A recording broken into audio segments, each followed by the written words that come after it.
and welcome to Sunday Crafternoon with Miss Angela. I am Miss Angela. I am a children's programmer at the East Regional Library. I know y'all have been seeing a lot of me, but I've been having fun with the crafts and I hope you have too. We try to do stuff that's a little bit all ages, some stuff for little, some stuff for grown-ups, that kind of stuff. So hopefully we've been hitting the mark. If y'all have any pictures or anything you want to share, just go ahead and show us. Today we are going to be making a DIY wind chime that you can put on your back porch. So I'm going to show you how all of that works. Alright, so to get started, what you're going to need is a cup. I figured most of us have little plastic solo cups at home. I have some extra cups for my little pieces of trash that I'm going to have to make. I have straws that are going to become my beads on my wind chime. I have yarn. If you have any kind of twine, string, you can use that. Just make sure, I would say, that it's not too thick, only because you have to be able to fit the straw around it. So if it's too fluffy, you won't be able to fit it. Scissors, you may need scissors that are a little bit pointier than these. We're going to try it out.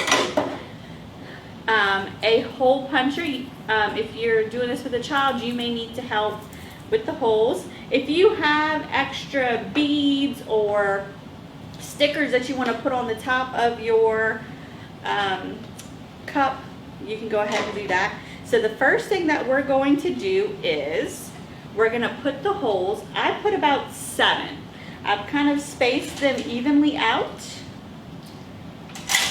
around the cup. So we're going to go ahead and punch our holes. I did leave a little bit of space above just so I don't have to worry about anything. And you are going to need a little bit of pressure to get the holes through. And I know if it's a little loud, I'm sorry. And I don't exactly know where everything's flying, but we'll find them. Our hole puncher doesn't have a little cover, so yours might actually just stay in your hole puncher.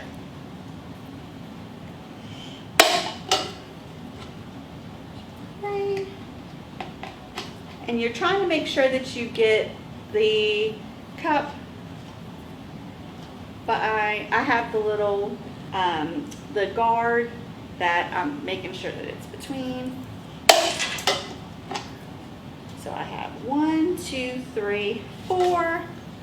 I need about 3 more.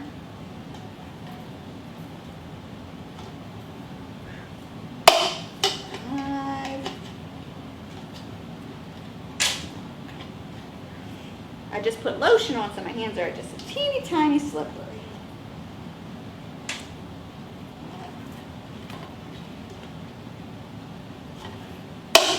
There we go.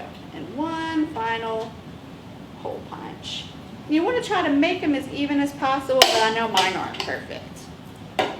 Alright, so the pieces that I've found that were close to me, I'm going to go ahead and pick up and put in my little bin that I have for trash. And I have quite a few that are missing, but that's okay. We can always find them later. Alright, so I have my holes in my cup.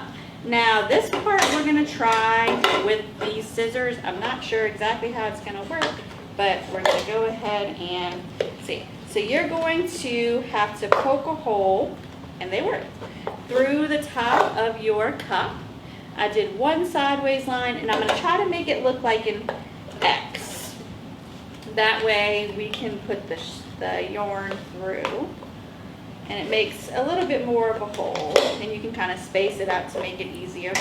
And the way that we're going to stop anything from coming through is you have your straws.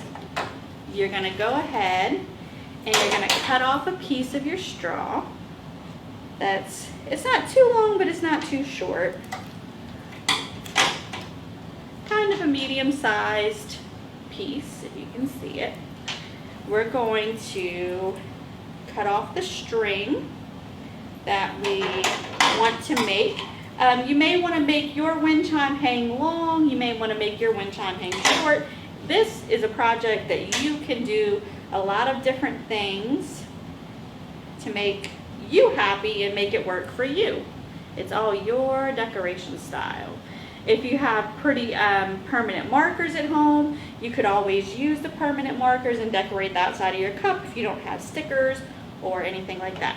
So you're going to put the piece of straw on the bottom, and then you're going to very carefully, because it can be a little bit sharp on the inside once you cut with your scissors, you're going to leave your straw, not your straw, your thread. I'm going to go one piece at a time because it looks like I'm having issues getting both at the same time. There we go. So I got one piece, and that part may be a little bit tricky if you have a little person that you're doing this with.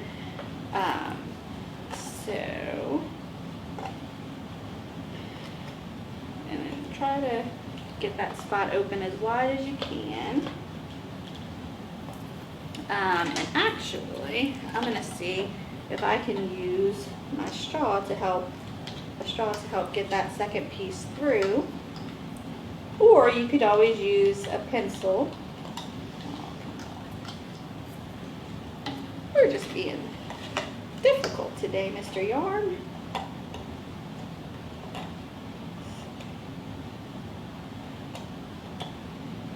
And that's why you don't want your your hole in the top to be too big, but you also don't want it to be too small because you don't want everything to just come through. All right, now I have both pieces. Just keep playing with it, and I have all the faith in the world that you will figure it out.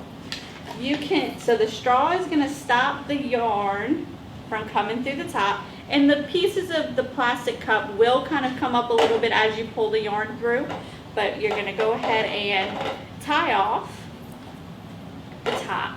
This one, since my yarn isn't quite as long, I'm going to go ahead and make a knot. I'm not going to use a bow. And you also kind of have to think about where you might hang it. So if you want to start off with a bow, that's going to be a little bit easier to untie and retie if you need to figure out where you're hanging it. That works. All right, so our cup is all ready to go. Now we're going to make our pieces of beads. Now I'm going to alternate, but I'm going to mostly use straw pieces. So we're going to go ahead and start. I'm going to take my cup and I'm going to try to cut my straws over my cup just to prevent them, because they do kind of like to try to fly. So if you can point down, and then it'll go into your cup. You can make your straw pieces as big as you like, as small as you like, or if you want to alternate colors, if you want to, you can make them all different sizes. You could try to make them all the same size. It's up to you. It's all your artistic ability. So I'm going to go ahead and cut up some of the rest of these straws with some library magic. I'll be back with you in just a second.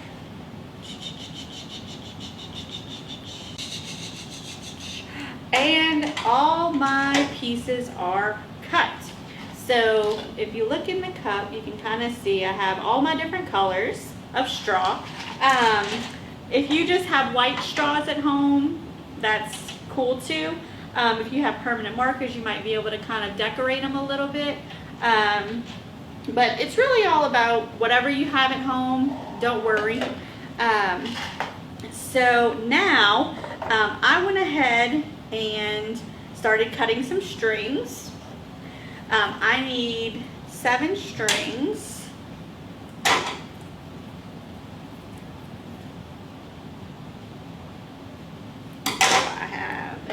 About the same length. All right, so once you have your string, I'm going to show you how to do it with one, and then we're going to do some library magic. You are going to have to make a couple of knots at the bottom of your thread, whatever kind of thread you're using. or yarn, because you need it to be wide enough, the knot, to hold on your beads or your straws, especially when it's straws. So you try to make a bigger knot. It doesn't always exactly match up, but you try to make them to where they meet. All right. And then there it is. And then I like the effect of having just a little bit hang off the end.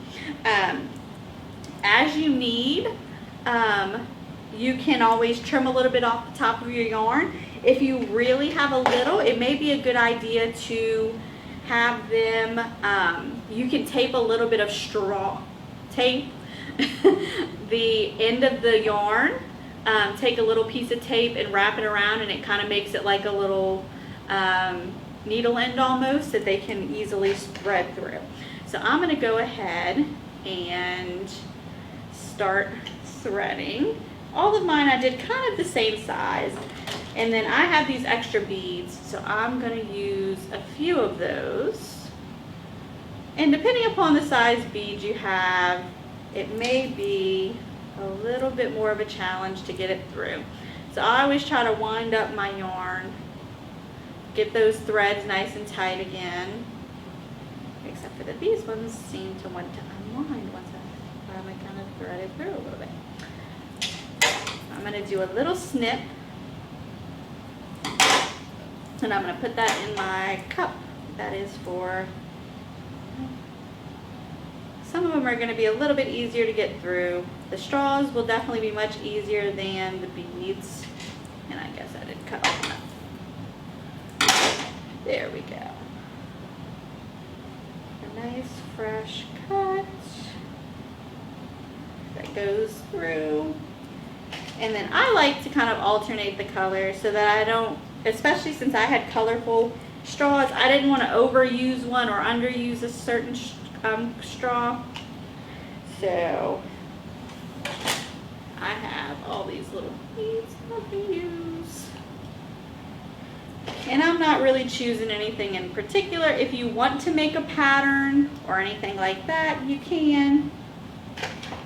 It's truly your art project. If you have a special theme for the back of your porch and you want to make it match, that's up to you. I know some people like to decorate things, so they like to keep it nice and cohesive. Straws. Now some of my straws I'm going to show you on my pre-made our sample. What it looks like. Now if you just so happen to have the string that came in our Dragon Stones bag, that might be another way to use that if you just so happened to save it. If you didn't, no worries, we can just figure it out with our fingers. Now you do need to leave a little bit of space at the top, because then what we're going to do with each of the strings is we're going to thread it through the hole on the top of the cup. I'm going to make a couple of knots up at the top. And then your straws might squish down a little bit because of gravity, but that's okay. If you have real beads and you want to use just beads, that's completely up to you.